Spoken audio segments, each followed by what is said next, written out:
할렐루야, 홍성필 목사입니다. 한 주 동안 잘 지내셨어요?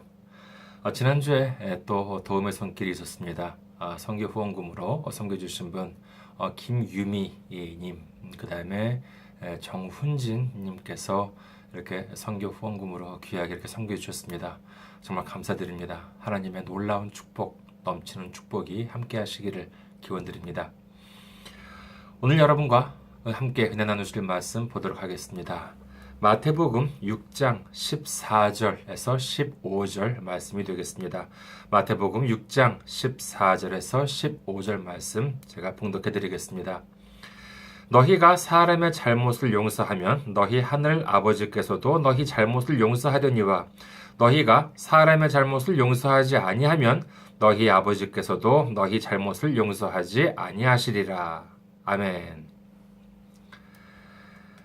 할렐루야. 하나님을 사랑하시면 아멘 하시기 바랍니다. 오늘 저는 여러분과 함께 먼저 해야 할 일이라는 제목으로 은혜를 나누고자 합니다. 요즘 일본에서 뉴스를 보면은요, 물론 북한 미사일 아니면 연예계 여러 가지 이제 화제거리가 있습니다만은 아무래도 일본 스모 선수인 그 하루마 후지에 대한 내용을 들 수 있을 것입니다. 글쎄요, 한국에서는 어느 정도 진행이 됐는지 모르겠습니다. 어느 정도 보도가 됐는지 모르겠습니다만은, 일본에서는 몇 주 정도, 한 2, 3주 정도였을 겁니다. 계속 연일 이 보도로 정말 날려졌습니다. 아직까지 사건 수사가 진행 중이라서 모두 밝혀진 것은 아닙니다만은, 지금까지 알려진 내용을 간추려서 설명을 하면은요, 대략 이렇습니다. 일본 스모에서 최고위에 해당되는 이 요코즈나인 하루마 후지인데 이 하루마 후지는요, 지난 10월 25일 스모 선수들끼리 술자리 모임에 이렇게 참석을 했었다고 합니다. 근데 이 하루마 후지는요, 몽골 출신이에요. 일본인이 아니라 몽골 출신인 선수였는데 그 자리에는 몽골 출신 그 선수 모임의 그 성격이 강했다고 합니다. 그런데 그 모임 자리에서 이 하루마 후지 선수가 후배 몽골 선수한테 폭행을 가했다는 것입니다. 그리고 여기서 때릴 때 맨손으로 때렸다느니 맥주병으로 때렸다느니 그래서 머리뼈에 금이 갔다느니 하는 보도가 연일 이어졌습니다. 글쎄요, 사실 맥주병으로 때렸다면은요, 그건 보통 난리가 아닙니다. 가끔 영화나 드라마 같은 데에서 이렇게 싸움을 할 때 보면은요, 맥주병으로 이렇게 머리를 때리거나 그러면은 정말 맥주병에 박살나고 하는 그런 장면을 보신 적이 있으시겠습니다만은, 그건 진짜 맥주병이 아닙니다. 그럼 그건 뭐냐 하면은요, 설탕으로 사탕 같은 그런 걸로 만들어진 병이라고 해요. 그러니까 그 촬영할 때 쓰는 그 깨진 맥주병은요, 이렇게 먹으면 이렇게 달다고 합니다. 사탕이니까는요. 그러니까 이제 그건 진짜 유리가 아니라는 것이죠. 그러니까 살짝 이렇게 때려도 정말 그렇게 아주 완전히 박살나고는 하는데, 진짜 맥주병은요, 그렇게 쉽게 안 깨진다고 그럽니다.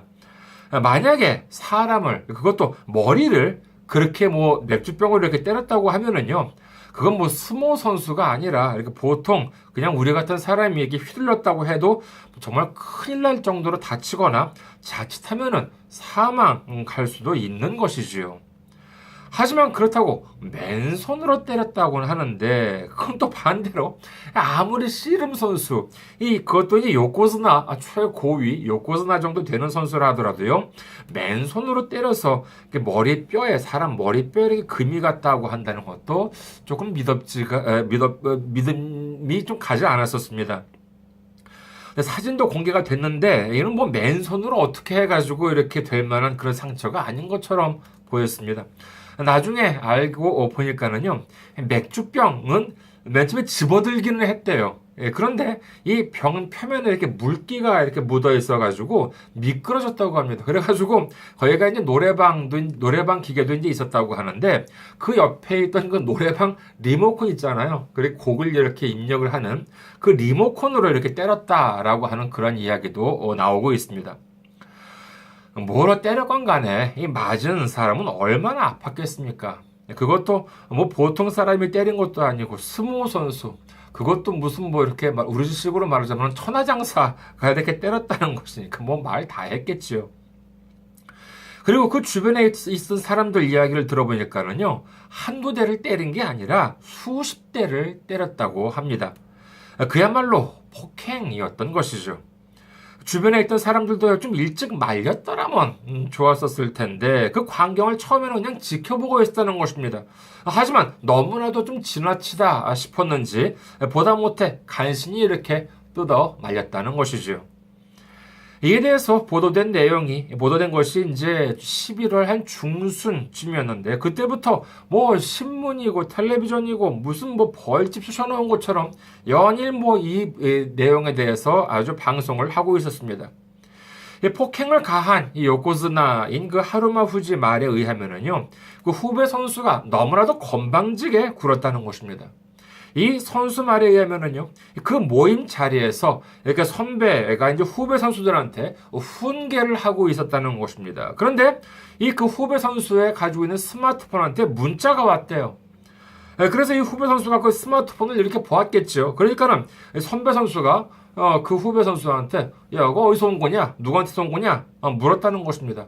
그랬더니 이 후배 선수가 자기 여자친구한테서 왔다. 이런 식으로 대답을 했다는 것이에요. 그러더니 선배 선수가 말하기를 지금 그 선배가 말이야 훈계를 하고 있는데 뭐 하는 짓이야 이렇게 해가지고 뭐 한 대 이렇게 머리를 이렇게 좀 쳤다는 것이에요. 그런데 그 자리에서 이 후배가 죄송합니다 잘못했습니다 라고 이제 이렇게 사과를 하면은 괜찮았을 텐데 반대로 이 선배를 이렇게 좀 툭 친 그 선배를 노려봤다는 것입니다. 그러니까는요 이 그 선배가 이 보고 화를 냈겠죠. 그래서 어쭈 이 자식이 뭐 그러면서 뭐 이제 뭐 막 이제 때리기 이렇게 시작했다는 것입니다. 하지만 이건 어디까지나 그 가해자인 요코즈나 그 하루마 후지 이야기이고, 요코즈나라고 하는 것이 이제 그 뭐 한국식으로 말하자면 천하장사라고 하는 그런 지위 그런 이름인데, 그 하루마 후지에 대한 그 이야기이고, 피해 당사자는 아직 직접 방송에 나와서 말을 하지 않았기 때문에 정확한 사실관계는 알 수가 없습니다만은, 여기까지 들은 여러분께서는 어떻습니까? 이 후배, 버리장머리 없는 이 후배는 맞아도 싸다. 혹시 그렇게 생각하십니까? 결국 이 사건으로 인해서요, 요코즈나인 하루마 후지는 이 사건 발생 한 달여 만에 결국 은퇴를 하게 되었습니다. 우리가 스모에 대해서 잘 몰라서 그렇지 사실 이 일본에서의 그 스모 인기는 대단합니다. 요코즈나 정도가 되면은요, 기본 연봉이 얼마쯤 되냐 하면은 4,500만 엔이라고 합니다.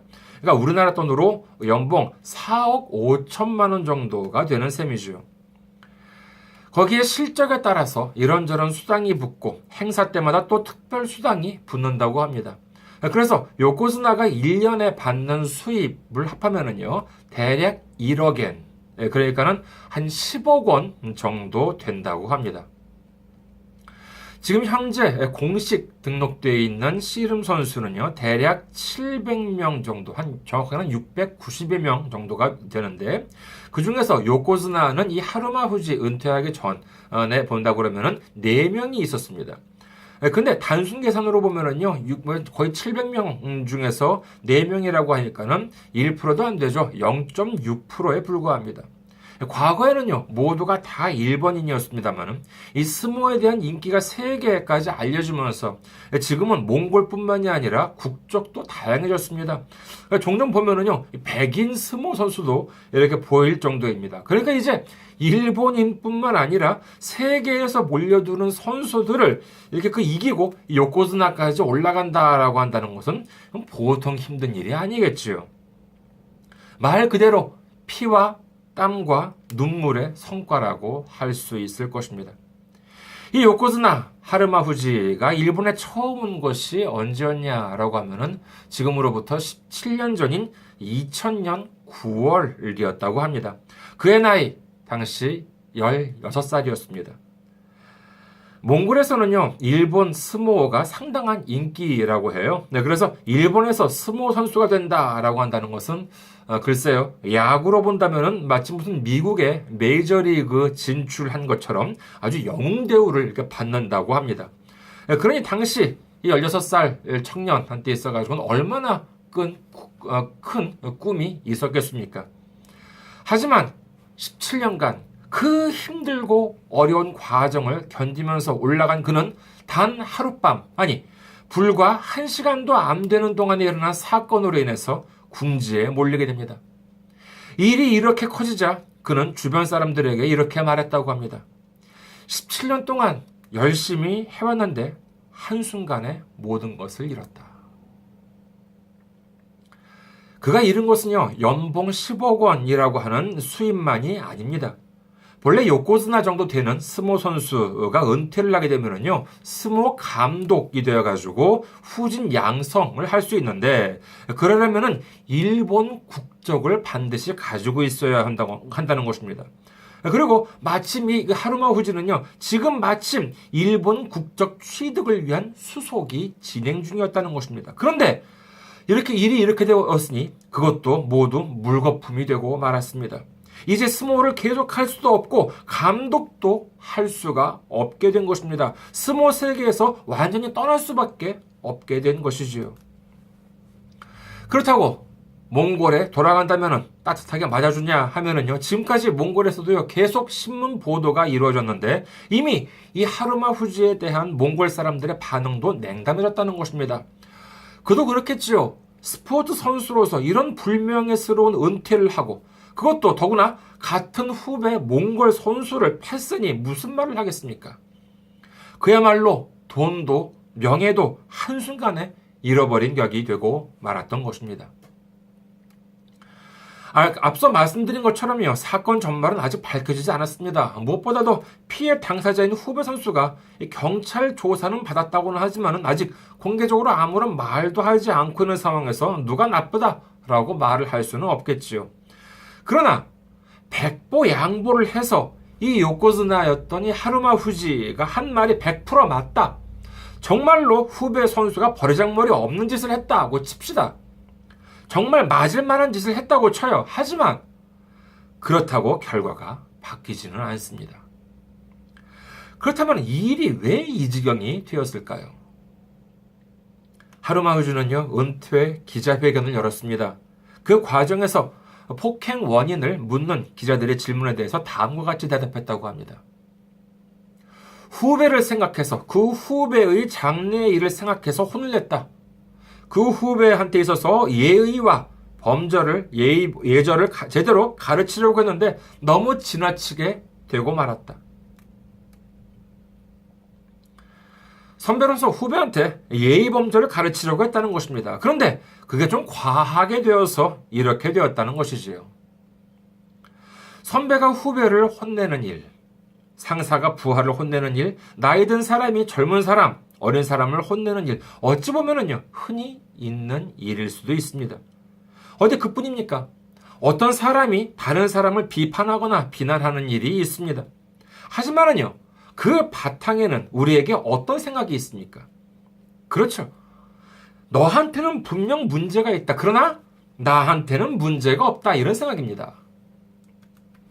만약에 이 요코즈나가 그 버리장머리 없는 후배를 보았을 때, 그래, 저놈이 좀 건방지긴 하지만은 나도 저럴 때가 있었지. 아니면은 그래, 나도 뭐 부족한 점이 많은데 어린애가 뭐 저럴 수도 있겠지. 라는 생각을 단 한 번이라도 했었다면은 어땠을까?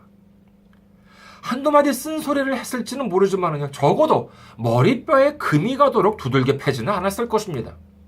그리고 이런 사건으로 인해서 본인 스스로의 말처럼 한순간에 모든 것을 잃게 되는 일은 일어나지 않았을 것입니다. 우리가 상대방을 비판할 때 생각해 보십시오. 나는 옳고 상대방은 나쁘다. 그런 건 아니겠습니까? 그렇기 때문에 옳은 내가 옳지 않은 너를 비판한다는 것입니다. 하지만 하나님께서는 뭐라고 말씀하십니까? 우리가 남을 비판하기에 앞서 비판하는 것보다 먼저 해야 할 일이 있다고 말씀하십니다. 그렇다면 우리가 먼저 해야 할 것이 무엇이었을까요? 그것은 바로 용서입니다. 성경을 봅니다. 누가복음 6장 37절을 봅니다. 비판하지 말라. 그리하면 너희가 비판을 받지 않을 것이요. 정죄하지 말라. 그리하면 너희가 정죄를 받지 않을 것이요. 용서하라. 그리하면 너희가 용서를 받을 것이요. 우리는 비판을 하기 전에, 정죄를 하기 전에 무엇을 하라고 말씀하십니까? 그것은 바로 용서인 것입니다. 이 용서라고 하는 것, 말은 쉽지요. 그러나 참 어렵습니다. 하지만 우리가 반드시 해야만 하는 것이 또한 용서인 것입니다. 우리가 왜 용서를 할 수 있습니까? 우리가 믿음이 좋아서요? 우리가 착해서요? 우리가 남들보다 잘나서 용서할 수 있습니까? 성경을 보면은요, 용서를 해야 하는 이유가 세 가지가 있습니다. 우리가 용서해야 하는 이유, 먼저 첫 번째 이유는요, 우리 자신이 용서받은 사람들이기 때문에 그렇습니다. 마태복음 18장 24절에서 35절에는 다음과 같은 이야기가 있습니다. 결산할 때 10,000달란트 빚진 자 하나를 데려오매 갚을 것이 없는지라. 주인이 명하여 그 몸과 아내와 자식들과 모든 소유를 다 팔아 갚게 하라 하니 그 종이 엎드려 절하며 이르되 내게 참으소서 다 갚으리이다 하거늘 그 종의 주인이 불쌍히 여겨 놓아보내며 그 빚을 탕감하여 주었더니 그 종이 나가서 자기에게 100데나리온 빚진 동료 한 사람을 만나 붙들어 목을 잡고 이르되 빚을 갚으라 하매 그 동료가 엎드려 간구하여 이르되 나에게 참아주소서 갚으리이다 하되 허락하지 아니하고 이에 가서 그가 빚을 갚도록 옥에 가두거늘 그 동료들이 그것을 보고 몹시 딱하게 여겨 주인에게 가서 그 일을 다 알리니 이에 주인이 그를 불러다가 말하되 악한 종아 네가 빌기에 내가 네 빚을 전부 탕감하여 주었거늘 내가 너를 불쌍히 여긴 것 같이 너도 네 동료를 불쌍히 여김이 마땅하지 아니하냐 하고 주인이 노하여 그 빚을 다 갚도록 그를 옥졸들에게 넘기니라. 너희가 각각 마음으로부터 형제를 용서하지 아니하면 나의 하늘 아버지께서도 너희에게 이와 같이 하시리라. 여기서 한 달란트, 이 달란트라고 하는 단위가 나오죠. 그런데 이 달란트, 한 달란트예요. 한 달란트라고 하는 것은 당시 근로자들의 20년치 임금에 해당된다고 합니다. 그런데 그냥 한 달란트도 아니고 10,000달란트 빚을 졌다는 것입니다. 그렇다면 이게 도대체 몇 년치 임금이에요? 단순 계산으로요. 한 달란트가 20년어치라고 하면은 10,000달란트라고 하면은요 200,000년어치의 임금이라는 것입니다. 20년치 임금이라면은요 그래요 뭐 갚을 수도 있겠죠. 하지만은 200,000년어치 임금이라니요. 이걸 어떻게 갚을 수가 있겠습니까? 이건 절대로 갚을 수가 없습니다. 반면에 데나리온, 1데나리온이라고 하는 것은 당시 하루치 임금이 1데나리온이었습니다. 그런데 100데나리온이라고 하죠. 그러면 100일치, 대략 그러니까는 100일이니까는 3개월하고 뭐 한 열흘 정도 되는 일당 정도가 되겠죠. 200,000년어치랑 100일치라고 하니까 잘 감이 안 오시죠? 돈으로 한번 환산해 볼까요? 먼저 100일치 임금을 보도록 하겠습니다. 한국에서 보면은요, 평균 월급이 대략 한 300만 원 정도라고 해요. 편의상품은 하루 10,000원이라고 치고요. 그러면은 100일치 임금이라면 얼마가 돼요? 하루에 10,000원이라고 하면은 100일치, 그러면은, 단순 계산으로 하면은 1,000,000원 정도가 되겠죠. 1,000,000원이라고 하는 돈, 결코 적은 금액이 아닙니다. 하지만은요, 먼저, 그러면 다음에 1달란트 계산을 해볼까요? 1달란트는요, 20년치 임금이라고 하는데, 그러면은 300만 원 곱하기 12일을 하면은 1년치가 나오겠죠? 그러면 3,600만 원입니다. 이게 1년이에요. 그럼 20년이면 얼마예요? 3,600만 원 곱하기 20. 그러면은 7억 2천만 원입니다. 7억 2천만 원이 한 달란트예요. 그런데 여기에 얼마를 곱해야 해요? 10,000달란트라고 하잖아요. 10,000을 곱하면 뭐가 나오냐라고 하면은요. 7조 2천억 원이 나옵니다. 감이 잡히세요? 천만 원과 7조 2천억 원이라고 하면은요, 저 같은 사람은 잘 감이 안 옵니다. 그래가지고 좀 숫자 좀 줄여보죠. 똑같은 비율로 해가지고요. 그러면 천만 원을 1,000원이라고 칩시다. 천만 원을 1,000원이라고 치면은요, 7조 2천억 원은 어떻게 되냐라고 하면은 7억 2천만 원이에요. 7억 2천만 원을 탕감해 주었는데 단돈 1,000원을 안 갚는다고 그를 잡아서 옥에 가두었다는 것입니다. 우리 자신은 어떻습니까? 예수님의 십자가가 없었다고 생각해 보십시오. 우리는 죄악 속으로 빠지고 말 것입니다. 우리가 아무리 일평생을 착하게 살려고 아등바등 노력을 해봐도 불가능하다는 것입니다. 율법을 지키면 구원을 받는다? 하지만 우리가 율법을 지킬 수가 있습니까? 율법보다는요, 차라리 세상법을 지키는 것이 훨씬 쉽습니다. 예를 들었어요. 세상에서는 어떻습니까? 작은 죄를 지으면 작은 벌만 받으면 됩니다. 그러나 율법은 어떻습니까? 야고보서 2장 10절 보면은요, 누구든지 온 율법을 지키다가 그 하나를 범하면 모두 범한 자가 되나니. 아니, 세상에 이런 법이 어디 있습니까? 모든 율법 중에서 어떤 하나라도 어기면은 그 율법 모든 것을 다 범한 거나 마찬가지라고 한다는 것입니다. 이것을 어떻게 우리가 지킬 수가 있단 말입니까? 강물에 돌멩이를 던집니다. 그러면은요, 큰 돌만 물에 가라앉나요? 아니요. 작은 돌도 물 속에 가라앉는다는 것과 마찬가지죠. 아무리 착한 척을 한다 하더라도 사람이 자기 스스로 구원할 수는 없다고 성경은 말씀해 주시고 계십니다. 그러니 우리는 어떻게 해야 합니까? 그렇습니다. 십자가를 의지할 수밖에는 다른 도리가 없습니다. 우리는 예수님만 의지하면 됩니다. 십자가만 의지하면 되는 것입니다.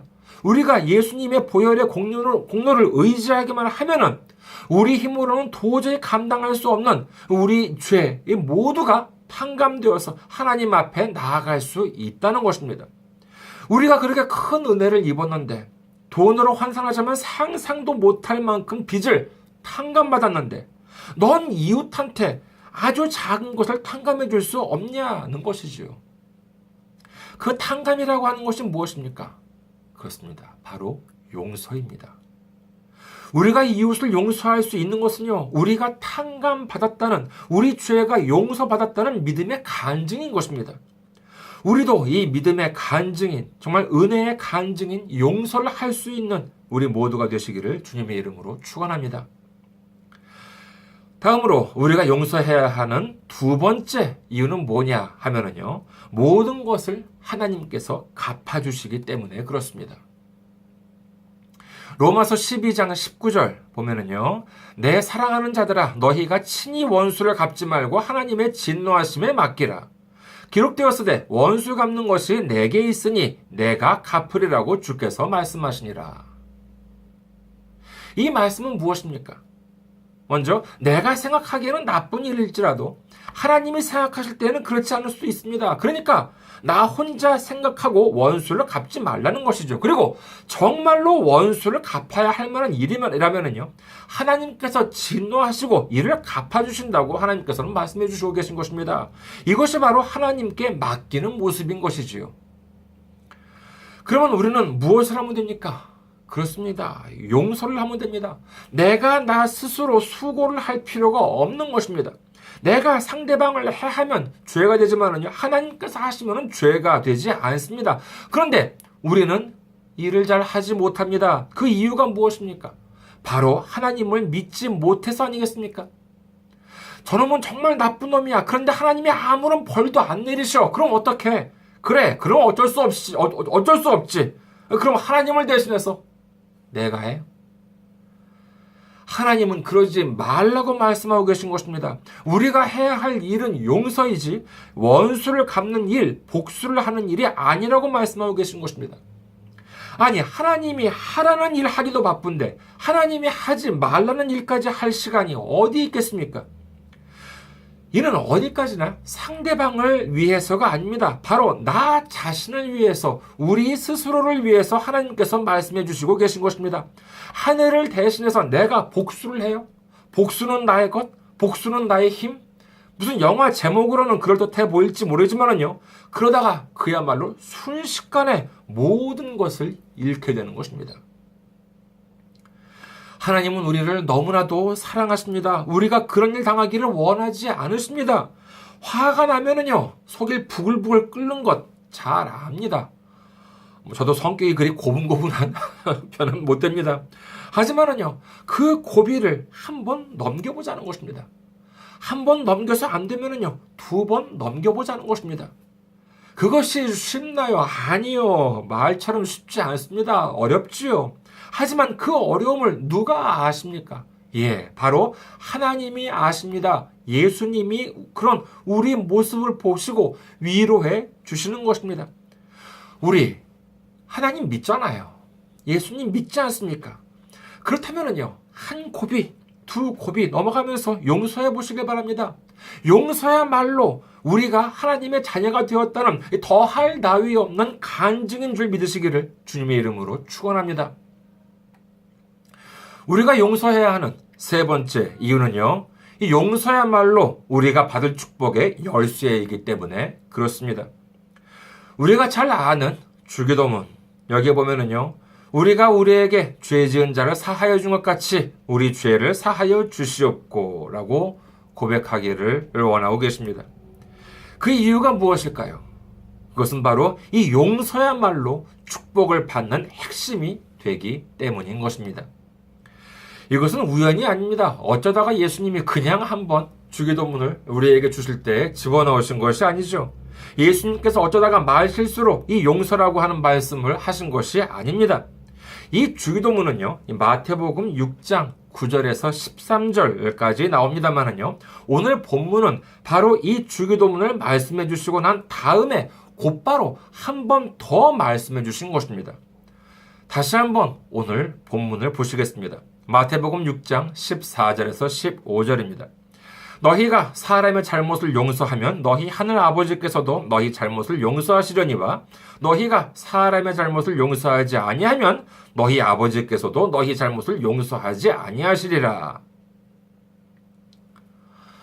그렇다면요, 우리가 우리에게 죄 지은 자를 사하여 주는 이 용서는 어떤 용서가 되어야 하겠습니까? 이렇게 질문을 하면은요, 어렵죠? 그렇다면은요, 간단하게 질문을 하겠습니다. 용서가 먼저입니까? 사과가 먼저입니까? 다시 한번 묻겠습니다. 용서가 먼저입니까? 사과가 먼저입니까? 여기에 많은 분들은요, 사과가 먼저라고 생각하지 않을까 합니다. 아니, 사과를 하고 죄를 뉘우쳐야지 용서를 하든지 말든지 하지. 사과도 안 했는데 용서를 해? 그건 말도 안 돼. 이렇게 생각하지 않으십니까? 하지만 예수님께서 우리에게 보여주신 모습은 어땠습니까? 성경을 봅니다. 로마서 5장 8절.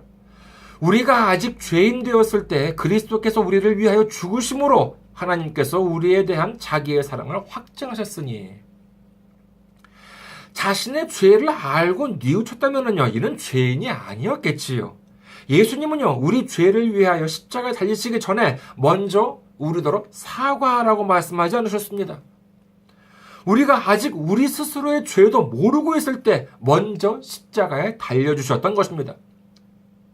만약에 사과한다면 용서해 주겠다라고 하면요, 이는 하나님을 믿지 않는 사람들도 다 똑같이 하는 일입니다.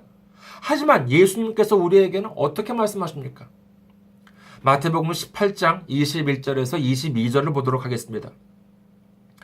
그때 베드로가 나와 이르되 주여 형제가 내게 죄를 범하면 몇 번이나 용서하여 주리이까? 7번까지 하오리이까? 예수께서 이르시되 내게 이르노니 7번뿐 아니라 7번을 70번까지라도 할지니라. 이 말씀에 보면은요, 어디에도 사과하면이라는 조건이 없습니다. 무조건적인 용서인 것이지요. 하지만 우리는 어떻습니까? 먼저 사과해. 그러면은 그 사과하는 거 봐서 용서해 주든지 말든지 하겠다. 이건 아니겠습니까? 만약에 사과를 안 하면 어쩌겠습니까? 맥주병으로 때릴 것입니까? 노래방 리모컨으로 패겠습니까? 그러면 어떻게 된다고요? 순식간에 모든 것을 잃게 된다는 것입니다. 이런 식의 말씀 성경에 아까 있었지요. 마태복음 5장 26절 진실로 내게 이르노니 내가 한 푼이라도 남김이 없이 다 갚기 전에는 결코 거기서 나오지 못하리라. 예수님께서 만약에 우리에게 이런 말씀하신다면 우리는 어떻게 하겠습니까? 용서는 다른 사람을 위해서가 아닙니다. 예수님이 우리 속 뒤집어라고 하신 것이 아닙니다. 예수님이 우리 손해보라고 말씀하신 것이 아닙니다. 용서야말로 축복을 받는 지름길인 것입니다. 용서야말로 우리 믿음에 더할 나위 없는 간증인 것입니다. 그렇기 때문에 이 용서야말로 우리가 무엇보다 먼저 해야 할 일인 것입니다. 우리 주위에 미운 사람이 있습니까? 나한테 잘못한 사람이 있습니까? 그렇다면요, 그 사람한테 감사하시기 바랍니다. 왜요? 그 사람이 있기 때문에 내가 용서를 할 수 있지 않겠습니까? 그 사람 덕분에 내가 용서를 함으로써 얻을 수 있는 상을 받을 수 있다는 것이 아니겠습니까? 하나님은 우리를 미워해서가 아니라 우리를 사랑하시기 때문에, 너무나도 사랑하시기 때문에, 우리가 모든 것을 잃는 것을 원하지 않으시기 때문에, 우리가 크나큰 축복을 받기를 원하고 계시기 때문에 용서하라고 말씀하고 계신 것입니다. 우리가 남들보다 돈을 많이 버는 것 중요하겠지요. 남들보다 출세하는 것도 중요하겠지요. 하지만 예수님을 믿는 사람으로서 남들보다 용서를 더 많이 하고 하나님과 이웃을 더 많이 사랑하며 섬기는 믿음의 자녀가 되어서요. 남들보다도 30배, 60배, 100배의 정말 축복을 받는 우리 모두가 되시기를 주님의 이름으로 축원합니다. 감사합니다. 한 주 동안 승리하시고 건강한 모습으로 다음 주에 뵙겠습니다.